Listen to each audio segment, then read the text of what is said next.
What is going on, everybody? Welcome back to another week of Hero or Zero here on the Heroes for Hire podcast. My name is Shaun Jamieson, and joining me as always is my partner in crime, Mr. Ciara Lawler. Hello, Shaun. Earlier on, I was having my dinner, and I accidentally... This is not a good anecdote, I must admit, but I bit the side of my tongue, and now I'm talking weirdly. So... this is not just my normal level of weirdness. I'm also talking now with a weird Irish accent amongst also little pain in the side of my tongue. We all know how it is. I'm going to bite into that multiple times over the next few days. Everyone think of me in their prayers. And what's going to happen is it's going to start to heal, and then it'll get a bit swollen, and you'll bite it again. Yeah, I'm going to have an apple or something, and then that'll be game over. Back again to the drawing board. That's why you need to be on that pear life, my friend. So, this is the... If you're here for comic books, I'm sorry, that was the first minute. But yes, this is Hero or Zero, where we cover one comic book character every single week. We talk their good points and their bad points, and we just generally give you a bit of a rundown of everything to do with that character. I always do DC, Shaun normally does Marvel, and so this week it is Shaun's turn, as last week I did Two-Face. So Shaun, I'm excited to hear who you've done. Well, it's a character on the same kind of calibre as Two-Face, I would say. That means it's definitely not, but okay. No, this is a character who, for the longest time, the writers of Marvel Comics did not know what to do with him. And then they finally found one that really worked. And then, Spider-Man. Spoilers, they fucked it up again. But, okay. Yeah. And, Connor, I want to start this report with a question. What is my favourite thing in Hero or Zero? Your favourite thing in Hero Zero is normally shit report. No, normally it's a character who's really terrible and normally has a why would you make me say that with my tongue? a sphere-shaped object on their head. This is true. And so, Today, Connor, I am covering Jack-O-Lantern. Okay, Jack, oh no. I already hate him. But please, continue. Well, Connor, Jack-O-Lantern is the name of several supervillains who appeared in Marvel Comics. Yeah. Just when you can't get it right once, keep trying. Exactly. So I'm going to go through a brief history of Jack-O-Lantern in all of his forms. So, The original Jack-O-Lantern was a disgraced ex-CIA agent named Jason Masondale Jr. Jason Masondale is a way better name. Just your secret identity can be Mason Jasondale. Mason Jasondale? Nobody's gonna know. So Jason assumed the identity of Jack-O-Lantern after several years working as a freelance mercenary. He was primarily a foe of Spider-Man, and during his time under the alias, he formed a working relationship with Hobgoblin. Sorry, go ahead. I was going to say the worst goblin. One of the worst goblins, but what the interesting thing is that Jason Masondale gave up the identity of Jack-O-Lantern. It's funny to say. That name makes me laugh. I don't know why, but it makes me laugh. He gave up the identity of Jack-O-Lantern in order to become the Hobgoblin. So he's the current Hobgoblin in the comics. Interesting. Okay, and Hobgoblin is not. He is not Norman Osborn. No, so just a brief, because this bears explaining here. So the writers kind of felt that they had done a lot of what they could do with Green Goblin, and so they created the Hobgoblin. We love the Goblin name. We're not good on colours. We want to change it up. Exactly, and so the Green Goblin is a man who's dressed as a goblin flying around on a flying saucer. The Hobgoblin is a man dressed as a goblin flying around on a flying saucer. And so what's interesting then is that Jack-O-Lantern... Stan Lee, you've done it again! take the weekend off! Stan Lee developed colour blindness for a day and just like, Hobgoblin. You know what? We'll take the colour out. We've nailed this again, lads. Take an early lunch. It's cheaper to print. But Jack-O-Lantern then was a man dressed as a Jack-O-Lantern who didn't fly around on a big flying saucer, but he could bounce on some kind of board, and he could just bounce really high. bounce? Like, Yeah. is he on one of those things you find in the gym that has like the half Literally that. circle at the bottom? Oh Literally no, that, that's but worse. it's silver. His balance is unreal. He's so oh my good. god, his abs are rock solid. So Jason eventually, as I say, he did give up the Jack-o'-lantern identity in order to become the new Hobgoblin. Okay. And then a second Jack-o'-lantern named Stephen Mark Levins, or Steve. Steve. He was brought in as a new Captain America villain. So he was employed by Red Skull, and he fought Captain America and Spider-Man. As the Jack-o'-lantern. As the Jack-o'-lantern, who, if you Right. can imagine this, Connor, is a man with a Jack-o'-lantern for a head. Imagine it, it's all I can see. I want to not see it. You're going to notice a trend in this, that, first of all, they're all men with Jack-o'-lanterns for heads, and then, secondly, the writers cannot write Jack-o'-lantern for a very long time. But Surely one of these has to just have the first name of Jack. look, we'll get to that, okay? Okay, sorry, no. Eventually they could be like Mason, Jason Dale. They're just called Jack. They're just called Jack, we'll save it at that. So, after Captain America defeated him, Levins was recruited to serve as part of the Thunderbolts, which was a hero hunting squad that was set up during the Civil War storyline. A hero hunting squad sounds really cool, but I'm guaranteeing this was not as cool as it sounds. Well, it was interesting, I'll say to you, because it was a lot of villains were part of it, and they were working alongside some heroes and anti-heroes, hunting down the likes of Captain America and Spider-Man and things like that. Interesting. Yeah, so on this occasion, while Levins was pursuing Spider-Man through the Manhattan sewers, he was killed when the Punisher shot him in the head, killing him That instantly. would normally do it. That would normally do it. Connor, you've forgotten my favourite word in the Marvel report. Oh no! Oh fuck. Go on. However, Oh no! death would not be the end of Levins' story. Fuck off. Why? Why can Levins not just lie in peace? His headless corpse was reanimated and possessed by a fragment of Lucifer's soul. Oh yeah, of course, yeah. He then exhibited the ability to detach, levitate, and explode his head, which was now replaced with a real-life pumpkin, among other powers. Right. Yeah. So now he just has an exploding pumpkin as a head. Yes. Right. They've gone full in on this. Yeah, like it was like they were trying to do something cool with it, but they just couldn't go all the way with it. Yeah. The Ghost Rider was able to exorcise Levins by ripping his heart from his chest, setting it aflame, and then putting it back in his chest, causing it to explode him. See, now this is where I say, that would normally do it. However... Oh, no, this is the last we hear of Steve. Well, actually, this is done. Oh, hang on. yeah, he's brought back as a clone later, but it doesn't matter. Fuck's sake. Of course.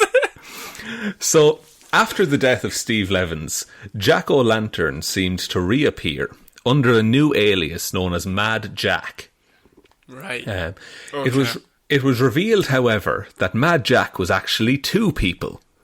Fuck's sake. So first of all, look, this is important. You need to know this, okay? I have rolled my eyes at least 5 times already. Go on. So all of a sudden, a character that looked exactly like Jack-o'-lantern was being called Mad Jack in the comics. Yeah. And it was revealed that first off, Mad Jack was the second. It was actually the second Mysterio, who is named Daniel Burkhart. Doesn't matter. Let it slide. And then... Let it slide. Leave it. Right after that, it was Quentin Beck, who was the first Mysterio. It was his cousin, named Maguire Beck. Fuck off. Maguire Beck. But the interesting thing is, Connor... Yeah, I say Maguire was a real interesting stand-up guy. Here we go. Well, it was a lady who wanted revenge for all the bad things that happened to her cousin, that her cousin absolutely deserved. Yeah, her cousin, the absolute dickhead. How dare you? So, what's interesting is that in comics at the time, Mad Jack and a version of Jack-o'-lantern were operating together, and it was never addressed for ages that they weren't the same person. But actually, they are two separate entities and have nothing to do with each other. Right. So Mad Jack is not him. Mad Jack is not him, but it's an interesting bit of lore, wouldn't you say? I would say that is absolutely not true. I would say that is a piece of lore, but the less I hear about Quentin Beck's cousin Maguire Beck, the better for my life. This is true. So Quentin Beck, I love that you said Quentin Beck, and I was like, oh, Mysterio, his cousin. Fuck. Just friend of the family. Friend, just, nepotism. Classic nepotism. Now, what follows is where Jack-o'-lantern gets closer to a character that I find cool, okay? He becomes more interesting. So far he's been nothing but interested, so I don't know how this is going to get any further up. So the next person to take up the mantle of Jack-o'-lantern was Mr. Levins. Okay? Now, Mr. Levins is an unnamed man who claimed to be Steve Levins' brother. Right? Oh, Conor, you have no idea where this report is going.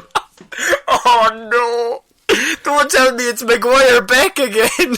No, I'm afraid not, but he was caught by the police after killing a 15-year-old girl and drinking her blood. Oh, okay, alright, this has taken a sinister turn. It was part of a deal that he made with the devil to give him the power to transform into a jack-o'-lantern-headed villain at will. First of all, what a shit deal. Just straight up, what a fucking if the devil said you can get one deal, right, but you have to kill a 15-year-old and drink their blood, why on any earth would you say, do you know what I've always wanted? I've always wanted a fucking pumpkin for a head. Well, he wants it because it was his brother's costume and he wants to avenge his brother.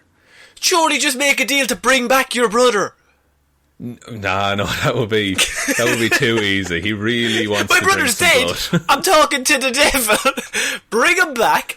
It'll all be grand. But no, I want a pumpkin for a head.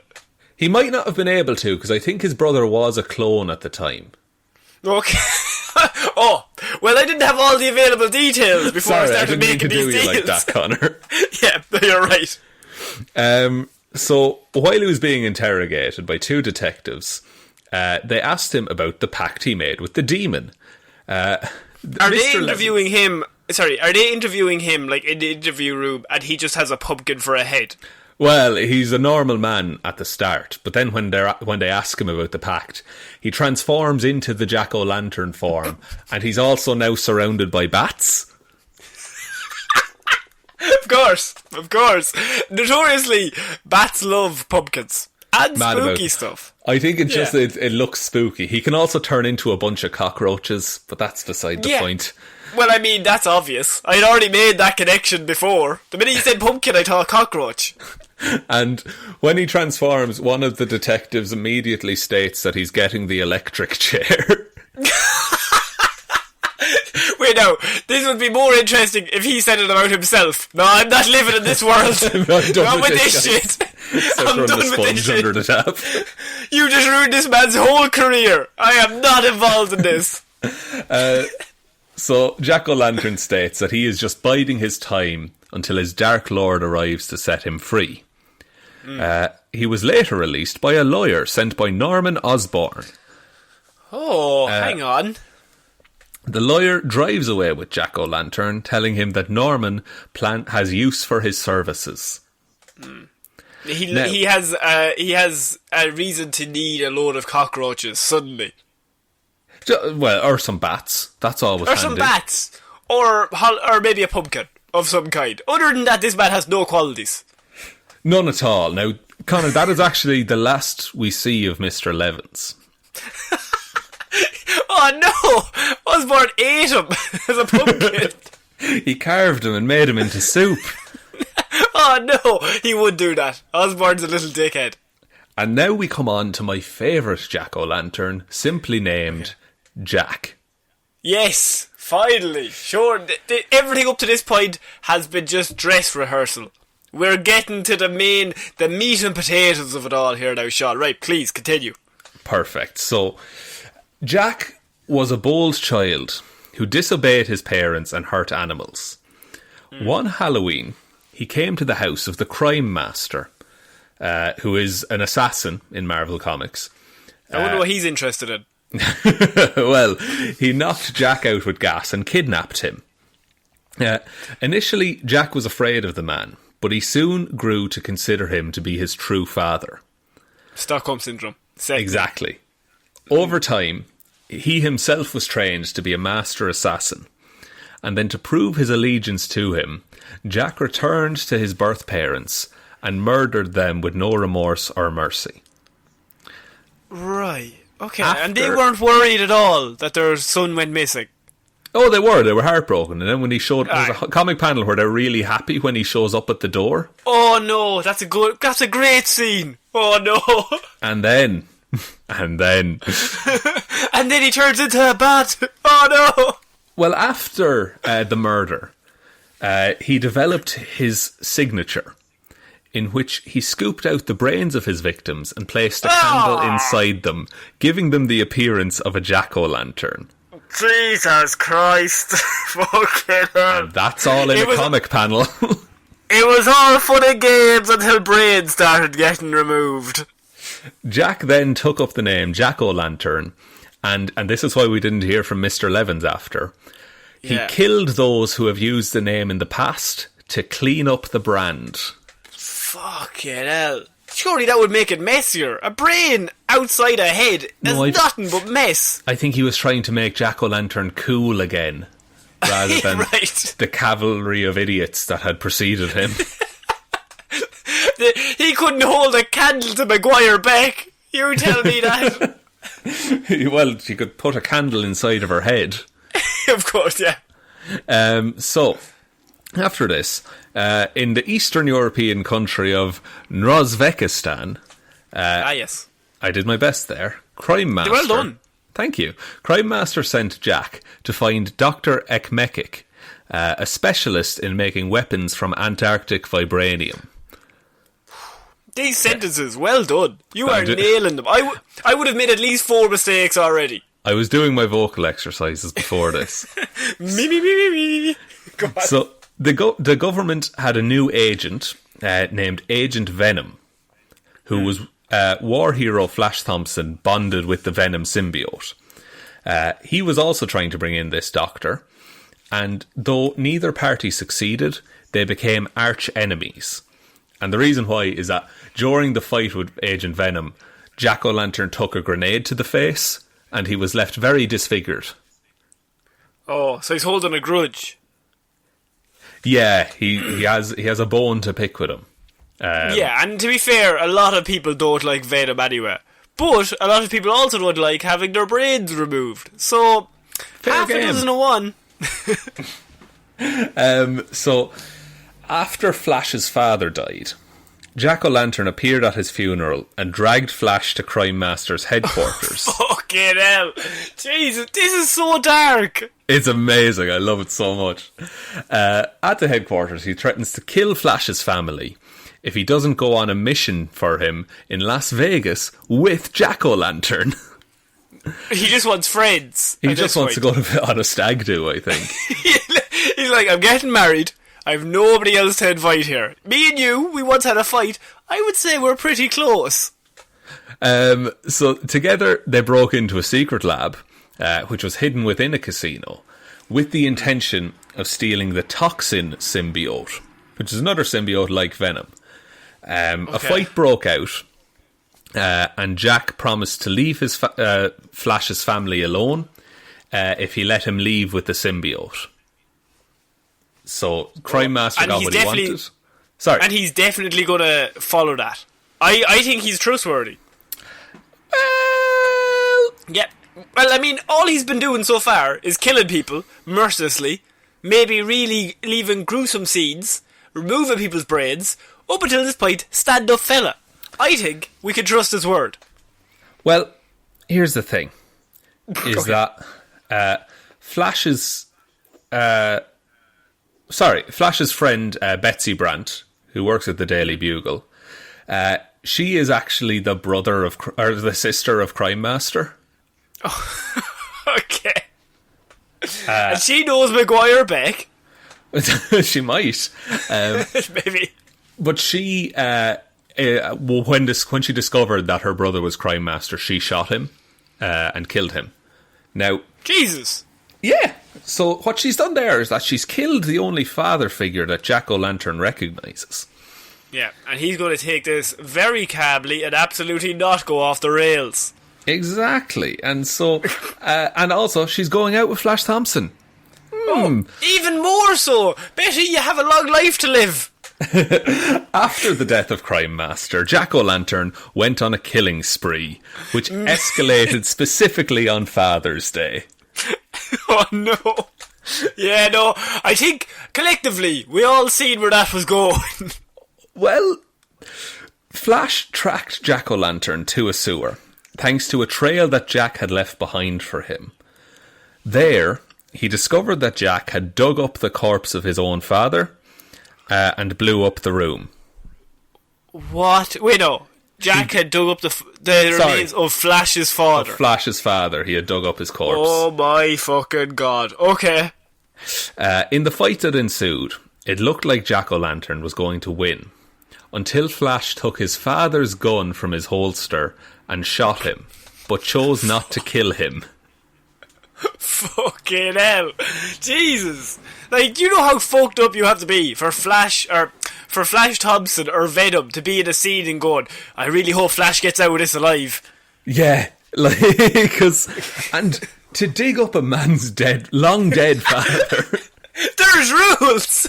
Like, kick me in the balls, but don't kick my dead father's skeleton in the balls, for God's sake. That's just crossing the line. That's weird. So, in a later altercation with Agent Venom, Jack was badly injured after he was thrown off an apartment and Venom jumped on his back. Jack was hospitalised for spinal trauma and underwent extensive plastic surgery to restore his face. Oh, here we go. Do they only have pumpkin pieces in the surgery room? No. Okay. Just wanted to check. I do love the idea that that's where your mind went. They're like, oh no, we don't have any skin. Wait, it's Halloween. What's that in the corner? A radioactive jack-o'-lantern. Quick, get it into him. He'll be fine. Jack also underwent intensive therapy and was released to civilian life.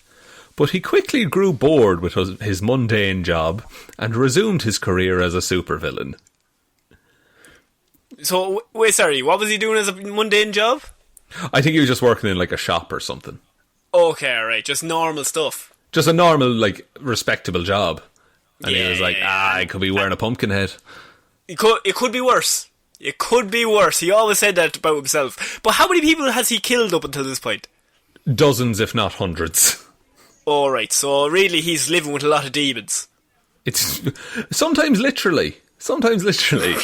Literally, sometimes he digs up the bones, which could be described as maybe past demons of this life. Well, he basically, Deadpool shot him dead. Deadpool just shot him in the face. And Jack, as you can imagine, went to hell. Oh, good. And while he was there, he made a deal with a demon. Yes! That he could go back to Earth as a demon with demon powers and become... Yeah. He's a foe of Ghost Rider now. Oh! And no pumpkin in sight. Oh no, he still has a pumpkin for a head. Yeah, absolutely. I mean, I felt like that didn't need to be asked, but just I put it out there just in case. Yeah, and now you might think, oh, they've finally... Like, that lines up perfectly, you know? They've got Jack-o'-lantern, he's a demon, he's a horror-themed character, and now he's a Ghost Rider villain. Yeah, like, it's all lined up perfectly. Surely they can't do anything to mess up this character at this point. Yeah. A petty criminal then stumbled across Jack-o'-lantern's equipment. What a shit way. Okay. He just found it, and he became a supervillain. Just found it. Like, he just stumbled across the equipment. Now, in my head, he stumbles into the room from nowhere. just as he's being shot by Deadpool, and then he just takes he's falling. He's falling backwards, and he's like, oh, and he's like, wait, what's that? Ooh, Halloween. Hey, hang on, balance me real quick here. So the thing is that even though he's like a different guy, Venom just sees him as Jack-o'-lantern, so he still fucking hates him. I think Venom wouldn't be one to not bear a grudge. No, he gouged out one of this man's eyes. Yeah, that's not good, and you'd still be mad, even that. You really would. Now, all the while, Jack is still a ghost, and he's really pissed off that this dude is like pretending to be him. Yeah, you would be. Because if you'll recall, he made a point to, to go around and kill all the other jack-o'-lanterns. And that was his main thing. He liked brains, and he liked killing jack-o'-lanterns. It's very simple, really. So, if we look at his powers and abilities, it varies depending on which version it is, as you can imagine. Yeah. But he has, if we look at Jack, who I think is the best one, he has a variety of different weaponized gadgets, such as explosive candy, floating green ghosts, a rocket-powered broomstick with pedals, various types of sickles. How did you wait this long to tell me this man's a fucking witch? He's very witchy themed, actually. He's going to fucking Quidditch practice next week. Fuck off. He also has small devil robots capable of attacking on their own and mind-controlling people. Devil robots and a pedalled witch and a pedalled broom. No, he has like the pedals control it. It's not like he's cycling it. In my head, he was cycling it, and he's like has to go really fast, otherwise he can't fly. If he even slows down, he starts dropping. It's like that scene from E.T. He's like, "Oh no, I'm getting tired." Jack claims to have been trained to be the world's greatest assassin. Now, he notes that term gets thrown around a lot, but he says he's not kidding. Okay. He displays a fair level of hand-to-hand combat against Venom and was able to survive a direct grenade blast to his face. So he must be super-powered. I'm going to get to his ratings now in a minute, and it's ridiculous. Okay. The grenade blast did leave him disfigured, and he openly takes quote-unquote medication to deal with it. So basically he's coked out of his mind. But that, you know what? A lot of his actions make more sense. And then on the Marvel 1 to 7 rating system, he has a durability of 5, energy projection of 4, fighting skills of 4, intelligence of 3, speed of 4, and strength of 4. That's a lot of 4s. And 3 is superhuman. So 4 is like another level. Yeah. And again, it does vary depending on which version you're looking at. Because some of the jack-o'-lanterns are just straight up magic. And sometimes a minor criminal stumbles upon a costume. Oh, wait, no, I'm the jack-o'-lantern now. Oh, yes. Sick, boy. Yeah. Him holding it up. Wow, this is so cool. So I wanted to do jack-o'-lantern just because, Halloween themed, and also sphere for a head. Sphere for a head, that's a good combo for you. This is like a Halloween episode. What's the date? The date is currently the 23rd. So I'm actually doing... Episode. Yeah. Oh no, I need to find a horror-themed or Halloween-themed villain for DC. Is there a jack-o'-lantern? Is there a man with a jack-o'-lantern for a head? I'm just going to redo this report. I'll send you the Google Doc. It's going to be a good one. I think jack-o'-lantern, for the time of year it is, it's a spooky season. I think he's top 5 my favourite characters. I think he's so bad that he's good. I think that's it, is that he's had such a shit run of things, and then he's just kind of fine for some of it. But you couldn't do a comic run in April for Jack-o'-lantern. He can only really be pulled out September, October every year. That is true. He's even more limited than Calendar Man in that sense. At least Calendar Man has all the big days, all year round. I think Jack-o'-lantern is really only set to one season. You could maybe get, November out of him, perhaps. Oh, yeah, but even then, people have already moved on. Is there a Christmas themed guy? Oh, there's Santa Claus. Oh. But he's like the Futurama Santa Claus. Well, no, this Santa Claus, his whole thing in Marvel is that he like is a Nazi hunter as well as being Santa Claus. Oh, that, you know what? That counts for this year's Hero Zero. We're going to do that one. Okay, perfect. Can't wait. Shaun, I think Jack-O-Lantern is a suitably terrible character, but also one that I quite enjoy. Well, look, I'll take that, you know? Yeah. Would you like to take us out, Connor? I will. So if you want to support the show in any way that you can, we do have a Patreon page. That is patreon.com/Heroes for Hire podcast. If you head over there, we have loads of movie reviews and stuff you can get extra access to that. It's just several movie reviews in our Lazarus Pit series where we go back and watch an old movie or a movie recommended by the Patreons and we just do an honest review of it. So this month was the Mighty Morphin Power Rangers and you can tell the quality was quite high. Previously we've done movies like Spider-Man 2, Batman Begins, X-Men First Class. We've also done The Incredibles. We've also done Batman and Robin. So it covers a whole host of bad and good depending on what you're into. If you don't want to go over there, you can follow us on Twitter. It's at Heroes for Hire Podcast. The 4 is the number 4. Facebook is and Instagram are Heroes for Hire Podcast. And if you could leave a like and a review on whatever podcast platform you're using right now, that would really help us out. But most importantly, just tell one human being that we exist. Just the one. So I've been Conor Lawler. I've been Shaun Meehan. I'll see you next week, guys. Bye. Bye.